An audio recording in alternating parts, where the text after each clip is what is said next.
April 7th, 2017. I've searched all my videos and I've searched all my papers. I don't want to repeat things here, but I did miss something. Host and companion delineation in celestial systems. Now, the reason why I wrote this paper, I'll link it to the bottom, was that in establishment astronomy, when they look at a solar system, they say there's a parent and a companion, or there's a parent star and the object that orbits it, or, parent star and then the planet. I don't think that's good reasoning, because that sets your mind into the idea that somehow the object that orbits it came from the central object. But no, they're completely mutually exclusive. They're two different stars and different stages of their evolution. So, better than say parent and, the object that orbits it, say host and companion. So you have a host star and you have its companion, and the host star would be the larger of the two objects. And in this paper I write, well, Saturn is the host and Titan is the companion, because Titan orbits Saturn. But Titan is not the companion of the Sun, because it does not orbit the Sun. Which, makes more sense, because Saturn is its own solar system if you think about it. Alright, enough of that paper. And on that note, I had to clarify stellar age delineation. I have here written, a companion star cannot have its age determined simply by determining the age of its host, per the principle of stellar adoption. In stellar metamorphosis, there's a principle called stellar adoption, meaning all solar systems are formed by adoptive processes. The objects in our solar system all came from somewhere else in the galaxy. And that makes more sense because the Sun is very, very young, and all the objects that orbit it are much older. So how would you have an older object orbiting a younger one? Clearly, they were adopted by the Sun. The Sun wasn't around when the Earth was around. Earth is way, way, way older than the Sun. And I have written here, the ages of host and companion stars can differ greatly.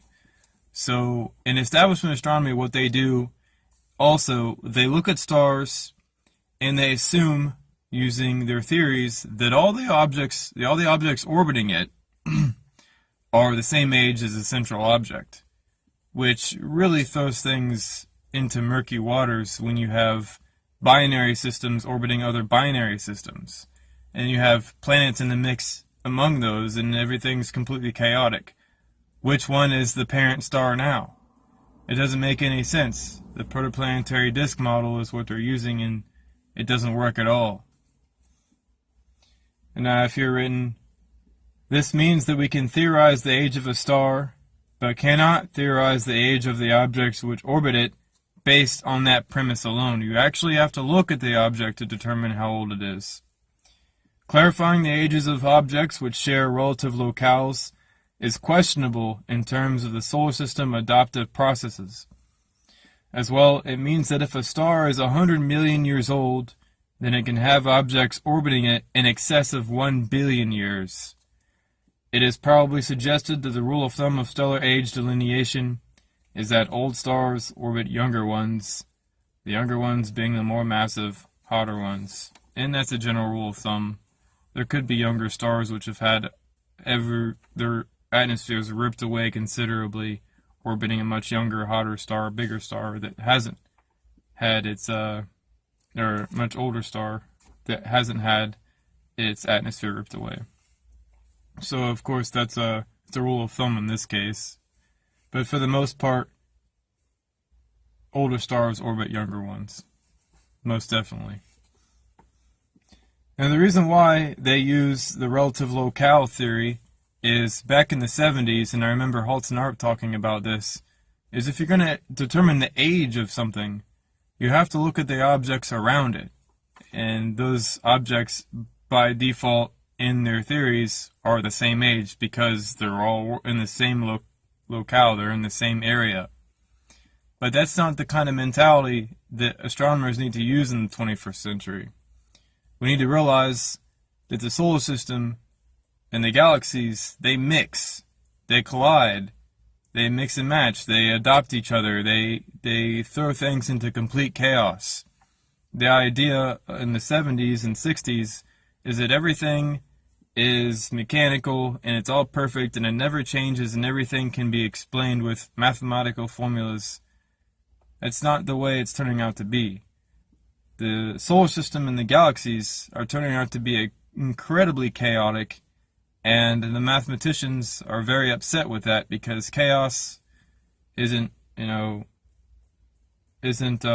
explainable with mathematical formulas very easily. You have your two objects orbiting each other, and Newton's gravitational theories, they work to explain why those two orbit each other. But once you throw a third object into the mix, it just completely ruins everything. And when you have solar systems that have 10, 12, 20, 1,000 objects in them, Newton's equations kind of fall apart in oblivion.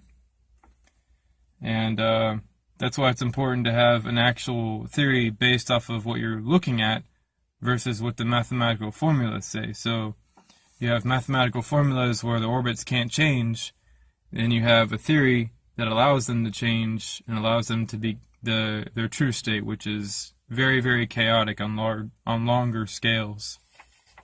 Of course, they're not chaotic on our scales, but scale up to 1 billion years, I guarantee you the Earth isn't going to be orbiting the sun anymore.